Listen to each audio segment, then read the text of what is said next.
Hi, I am your Surf City AI assistant. I have been trained on the essential things to know if you live in Huntington Beach. Understanding tax implications when selling your property is crucial. Let's explore how to maximize your after-tax net and make an informed decision. First, we need to understand what a realized gain is. A realized gain is the profit you make from selling your property. The IRS uses this number to determine if taxes are owed. Here's the formula. Selling price minus selling expenses. Minus adjusted basis equals realized gain. Selling price is the total amount your property sells for. Selling expenses include title fees, real estate commissions, escrow fees, and closing costs.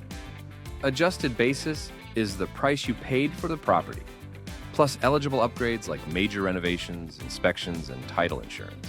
Let's break it down with an example.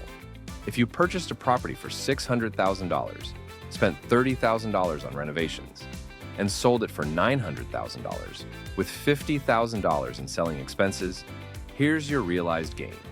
The selling price of $900,000 minus the $50,000 in selling expenses equals $850,000. $850,000 minus $630,000, or the sum of the purchase price and the costs spent on renovations equals $220,000. Therefore, $220,000 would be your realized gain.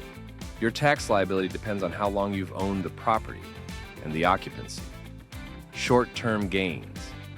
If owned for less than 1 year, gains are taxed at your regular income tax rate, which can be quite high.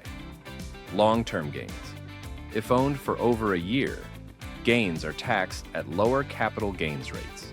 For primary residences, you may not need to do a 1031 exchange. IRS Section 121 allows you to exempt all or a portion of your profits from capital gains taxes if you have lived in the home as your principal primary residence 2 out of the last 5 years. $250,000 is the exemption for single homeowners, and married couples filing jointly qualify for a $500,000 exemption. Even if you don't meet the 2-year rule, you may still qualify for partial exemptions due to circumstances like work relocation, health issues, or natural disasters. A 1031 tax deferred exchange is a powerful tool for deferring capital gains taxes for rental properties. Here's how it works.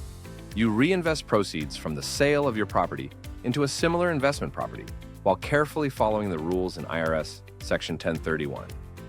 Taxes on your realized gain are deferred, allowing you to grow your investment portfolio. This strategy is ideal for investors who want to upgrade to larger investment properties without an immediate capital gains tax burden. Without a 1031 exchange, capital gains taxes are due immediately. When you follow rules laid out in IRS Section 1031, you retain more of your capital to reinvest. Unable to qualify for a 1031 exchange? Consider these strategies to reduce your tax liabilities. Wait to meet the 2-year rule. If the property is your principal primary residence and you have owned the property for less than 2 years, waiting until you reach the 2-year milestone could save you thousands in capital gain taxes. You can implement IRS Section 121 after you have lived in the home for 2 years. Track renovations. Keep detailed records of upgrades. Improvements like kitchen remodels, roof replacements, or new pools increase your adjusted basis and reduce your taxable gain. Consult a tax professional. A tax advisor can help you navigate complex situations and identify additional exemptions. Selling your Huntington Beach investment property is a big decision. By understanding your realized gain, taking advantage of exemptions, and considering a 1031 exchange, you can maximize your after-tax net. If you're unsure about the best approach, consult a local real estate expert or tax professional to guide you through the process. I hope you enjoyed watching this video.